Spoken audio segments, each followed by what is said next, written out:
Saudaraku, sebelum kita mulai, saya kembali mengingatkan Anda untuk mengikuti anjuran pemerintah untuk stay safe, staying at home, dan menghindari interaksi, pertemuan dengan orang-orang yang kita kenal. Kenapa?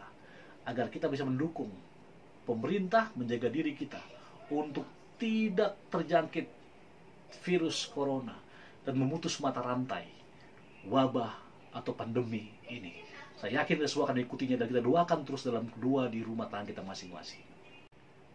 Shalom para pemirsa dimanapun Anda berada. Kembali kita bertemu dalam video Sekolah Sahabat 10 menit, yang pada pekan ini kita akan masuki pelajaran pertama dari seri pelajaran Sekolah Sahabat kuartal 2 dengan judul besar Cara Menafsirkan Alkitab. Dan pada saat ini kita berbahagia karena pelajaran pertama membahas mengenai keunikan Alkitab. Dari Perumahan The Icon, Laser Cosmo, saya akan bacakan hafalannya yang tertulis dalam Mazmur 119 ayat 105. Dikatakan demikian: Firman-Mu itu pelita bagi kakiku dan terang bagi jalanku. Kalimat ini merupakan tulisan daripada Raja Daud, di mana dia sudah mengalami, dia sudah merasakan bagaimana firman Tuhan menjadi pelita bagi kakinya dan terang bagi jalannya. Nah, saya percaya penulis pelajaran, yaitu Frank M. Hassel PhD, membahas mengenai ini karena dia melihat bagaimana kebutuhan umat Tuhan akan Alkitab pada saat ini. Seperti kita ketahui di pendahuluan, dikatakan bahwa Alkitab terdiri dari 66 buku dan ditulis di 3 benua, itu Asia, Afrika, dan Eropa, dalam tempo 1500 tahun dengan 40 kurang lebih penulisnya. Bahkan dikatakan di pendahuluan ada 24.600 naskah Perjanjian Baru yang masih tersisa. Bahkan banyak lagi tulisan-tulisan mengenai sejarah pada masa lalu yang tidak dimasukkan dalam Alkitab.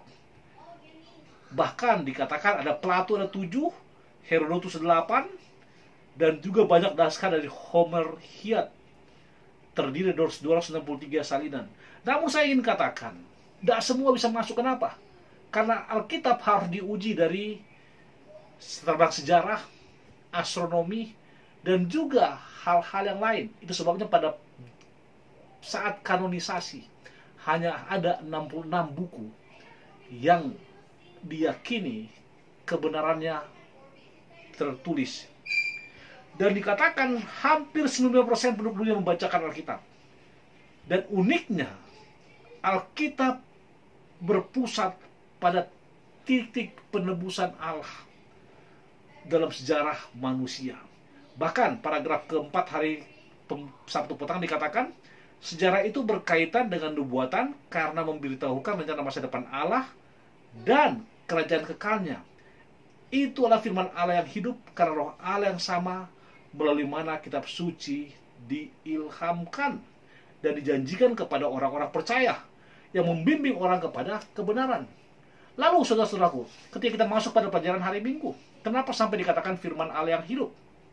Ingat, Musa sebagai penulis 5 kitab yang pertama, yaitu Kejadian, Keluaran, Imamat, Bilangan, Ulangan, menyanyikan sebuah nyanyian untuk Israel yang dia tulis dalam Ulangan 32 ayat 45. Apa yang dia katakan? Kalau saudara baca lebih jelas, maka dikatakan di sana, haruslah engkau mengajarkan kepada keturunanmu kata-kata ini, yaitu kata-kata tulisan firman Tuhan, dan setiap generasi akan meneruskannya kepada generasi berikutnya. Bahkan titik fokusnya adalah rencana keselamatan Allah atas umat-umatnya. Untuk itu kamu harus perhatikan ini. Kenapa sampai Musa mengatakan hal tersebut? Karena Allah telah menginspirasi Musa untuk menulis 5 buku pertama. Bahkan kalau saudara baca Yohanes pasal 1 ayat 5, ayat 14, dan ayat 14 ayat ke-6, dikatakan bahwa Yesus adalah titik pusat daripada apa? Keseluruhan kita. Alkitab merupakan janji pengharapan yang pasti. Lalu, kalau itu sudah dipercayai, kenapa? Dan siapa yang menulis Alkitab dan di mana? Ingat, saya katakan tadi, ditulis kurang lebih 40 penulis dari berbagai latar belakang, dari latar belakang budaya, pendidikan, kemudian keluarga. Bahkan dikatakan banyak dari mereka merupakan orang-orang biasa seperti gembala domba, nelayan, namun tidak sedikit orang-orang yang berpendidikan tinggi. Bahkan para pemimpin seperti Musa dan Daniel, ada juga dokter, banyak misionaris seperti Paulus, ada juga hal-hal orang-orang yang sederhana. Semua mereka menulis. Intinya apa? Mereka menulis bukan karena kepintaran mereka. Mereka menulis bukan karena kejagoan mereka. Mereka menulis bukan karena mereka memang benar-benar mau menulis mengarang. Tapi apa? Diinspirasi. Ingat, ada dua cara Alkitab diberikan. Melalui ilham atau inspirasi dan illumination atau diwahyukan. Bahkan, kenapa mereka yang mempunyai perbedaan sosial, status pendidikan, latar belakang agama, budaya, menulisnya tidak lain tidak bukan. Paragraf kedua hari Senin bagian akhir dikatakan, karena mereka dipanggil oleh Allah dan diilhami oleh Roh Kudus untuk menulis berbagai jenis perkabaran bagi umat Allah, tidak peduli kapanpun atau dimanapun mereka tinggal. Dan banyak dari mereka saksi mata, saudara.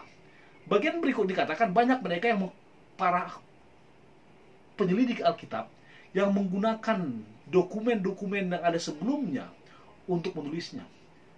Coba saudara lihat, banyak tulisan-tulisan Paulus selain perjalanannya terinspirasi oleh tulisan-tulisan sebelumnya. Itu sebabnya Paulus mengatakan, sebab segala sesuatu yang ditulis dahulu, paragraf 3 hari Senin, ditulis untuk menjadi pelajaran bagi kita supaya kita teguh berpegang pada pengharapan oleh ketekunan dan penghiburan kitab suci. Saudara-saudaraku, Allah senang menggunakan agen-agennya, menggunakan para umat-umatnya, dan Allah mengilhami mereka dengan Roh Kudusnya. Ellen G. White mengatakan dalam Selected Messages jilid 1 halaman 26 bagian akhir hasilnya dikatakan begini, Allah sedang menyampaikan kebenarannya kepada dunia melalui agen manusia, dan dia sendiri oleh Roh Kudusnya memilih orang-orang yang memenuhi syarat dan memampukan mereka untuk melakukan pekerjaannya. Dia membimbing pikiran dalam memilih apa yang harus diucapkan dan apa yang harus ditulis.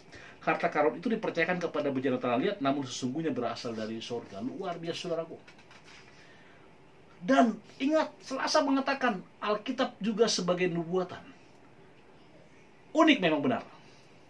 Ada sekitar 30% dari tulisan Alkitab berisi nubuatan. Bahkan kalau saudara melihat pelajaran hari Selasa, maka ada list di sana yang bertanya bagaimanakah ayat-ayat berikut ini menyatakan serinci mengenai kedatangan Mesias. Coba saudara lihat, saudara ikuti. Alkitab bukan hanya firman yang hidup, tapi firman yang berhubungan dengan sejarah. Itulah Alkitab. Saya ingin katakan, setidaknya ada 65 nubuatan langsung mengenai Mesias dalam perjanjian lama. Yaitu Kejadian 49, dikatakan tongkat kerajaan tidak akan beranjak dari Yehuda. Kemudian juga dikatakan ia akan dilahirkan di Bethlehem. Buku Mika.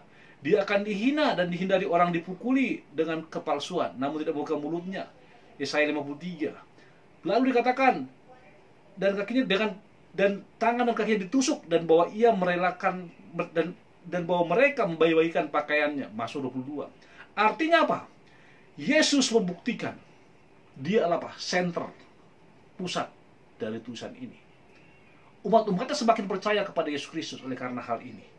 Bahkan dikatakan penjelmaannya, kematian dan kebangkitannya merupakan inspirasi, bahkan iman yang membuat kita lebih dekat kepada Yesus. Dan dikatakan Alkitab juga sebagai apa, saudara? Sejarah. Ingat sekali lagi, Alkitab bukanlah suatu karangan semata-mata, bukan pemikiran, bukan filosofi, namun itu merupakan sejarah. Saudara bisa lihat, 4 Injil menyaksikan bagaimana Yesus mati dan dikuburkan. Saudara bisa lihat bagaimana banyak saksi sejarah yang menyaksikannya. Bahkan, saudara juga melihat bagaimana tulisan Paulus menguatkan hal tersebut dan mengatakan bahwa Yesus telah bangkit.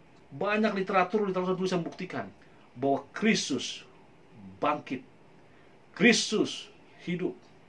Bahkan dikatakan, Kristus digambarkan sebagai buah sulung dari antara semua yang telah mati. Paragraf ke-3 Rabu mengatakan, fakta sejarah bahwa Kristus telah bangkit secara jasmani dari kematian dan sekarang ini hidup adalah jaminan bahwa mereka juga akan dibangkitkan sebagaimana dia telah bangkit. Semua orang benar akan dibangkitkan dalam Kristus. Luar biasa. Ini merupakan janji pengharapan yang pasti, khususnya di tengah badai corona saat ini. Namun saya ingin katakan saudaraku, kuasa firman Tuhan bisa mengubahkan semuanya. Masih ingat Yosia ketika dia menemukan kitab Taurat yang selama zaman Amon dan Manasye kakeknya itu hilang.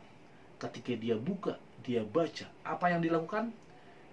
Yosia merobek-robek pakaiannya.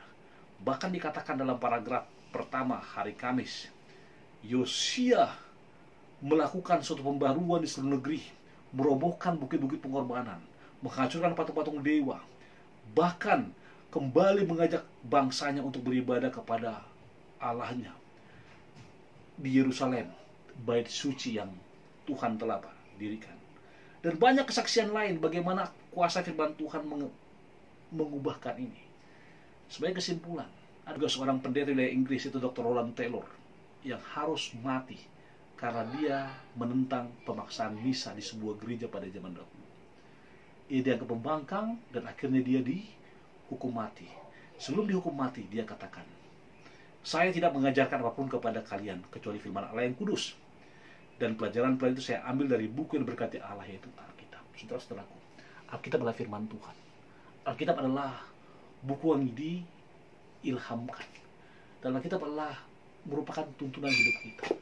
Maukah saudara, mulai saat ini hingga Yesus datang, kita akan terus fokus kepada firman Tuhan, kepada Alkitab ini, dan senantiasa menjadikan firman Tuhan menjadi pedoman baik kehidupan kita. Tuhan berkati kita berdoa. Bapa di sorga, berkati hambamu, berkati firman Tuhan ini, pelajaran sekolah sahabat ini.